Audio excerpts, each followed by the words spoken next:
Hey everyone, welcome back to my YouTube channel. So, I wanted to talk a bit about Ali Baba, of course, and this time a little bit about Temu or PDD, and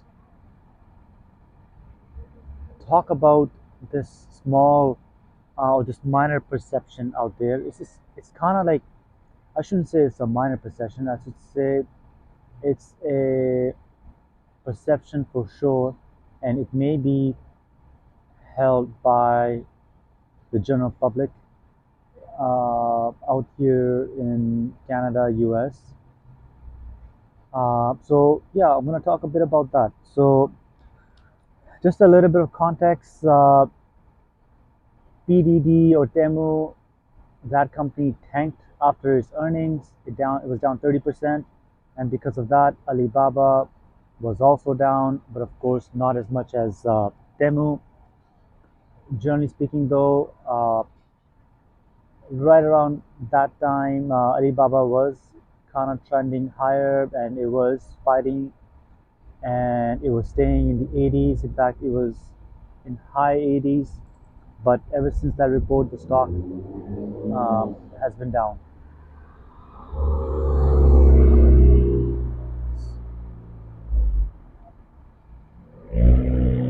So the funny thing is, as some of you who have been following the Chinese market, who understand the market, and from what I know, most of you who are watching this video, most if not all of you who are watching this video, you are one of those people who understand Chinese market, they know the companies really well and all that stuff. Anyways, I'm going to move forward. So I was talking to this guy, and I was like, hey, like, did you see Temu dropping so hard, 30%? And his reaction was, yes, of course. And then he talked about how uh, Temu and Baba, Alibaba, and just Chinese stocks in general, Chinese companies in general, how they sell toxic materials to to their customers. And he said and he wrongly assumed that's why the stock is down. So the truth is, we know the stock tanked because the consumer market in China is very weak, and there's no sign of government uh, doing anything about it. And so that's the main reason why the stock went down. But the general perception out here is that, yeah, like, I would not be buying stuff from Temu or Alibaba, mainly because of uh, the quality, not just quality of the material, but the safety aspect of those products. So quality, we understand. We're buying products that are valued at a much lower price, and that's okay. There's a give and take. That's understandable. Nothing wrong with that. But there's a business case for that, and there's a market for that, and that's totally fine. But the safety part is a little bit, concerning, of course. So, but that guy again, he was like, "Oh yeah," because I know he buys stuff from Temu, and he's like, "Oh, but I only buy electronic stuff."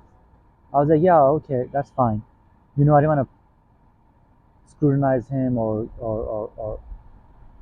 question him about what he knows about Temu or Alibaba, and how can he say that they are selling toxic, they're selling materials made out of toxic, they're selling products made out of toxic material. So no, so that's how it is. That's what people think.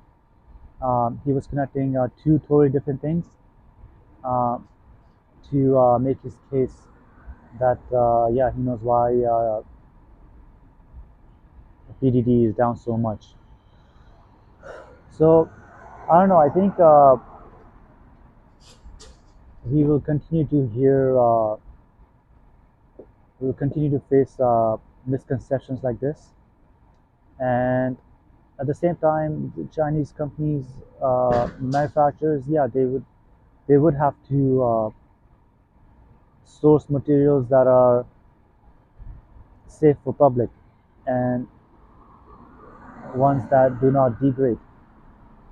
So that's something that needs to happen. But I don't know. I just wanted to talk about this story because kind of shows that a lot of people who are in the market don't really understand why the stock is going down. So as of today, the stock is down 80. It's down below $80. I wouldn't be surprised if it goes to high 60s. It's been there before a few months ago. If it goes to high 60s again, I'll definitely buy more. I'll add more. Uh, all we need is some commitments from Chinese government that they're going to stimulate the economy and provide support to the consumers so that the consumer confidence goes up. We all know that the housing market in China is struggling, in fact, it's crashing, and a lot of Chinese investors, general public, a lot of them, they have their money tied up with real estate. Just like here in Canada, China, uh, Chinese people, they rely heavily on real estate for asset growth or even for savings. So let's see. We need some signs. We need some commitment. We need some change on higher level for Alibaba to bounce back. Anyways, that's it for my video for today. I hope you all have a good day. Goodbye.